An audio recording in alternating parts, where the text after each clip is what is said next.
Amidst demands for removal of BJP State President Rikman Momin, the state BJP has downplayed the demands, saying that they are coming from disgruntled leaders who were at the helm of affairs in the party earlier. BJP spokesperson M. Kharkrang admitted that some leaders of the party have resigned, but there is no mass resignation, and the party leadership is trying to pacify workers over its decision of not fielding candidates in Meghalaya for the Lok Sabha polls.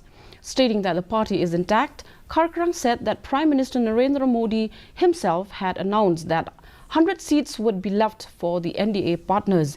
It may be mentioned that following the decision of the party not to contest the Lok Sabha election in Meghalaya and extending support to NPP, many party workers have expressed their resentment on the matter and has demanded the removal of the state party president Rikman Momin. But we have not seen any mass resignation and all. We are trying to make our Karyakartas to understand why we have not contested. And many of them have understood. And right now the party is intact and there's nothing to worry about. We have been having a series of meetings with our workers here in Shillong.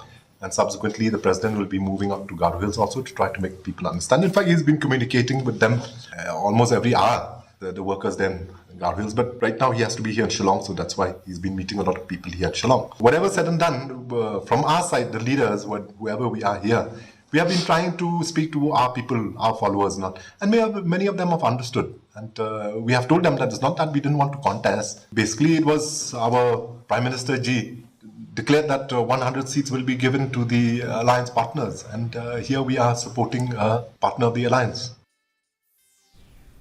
Meghalaya is already becoming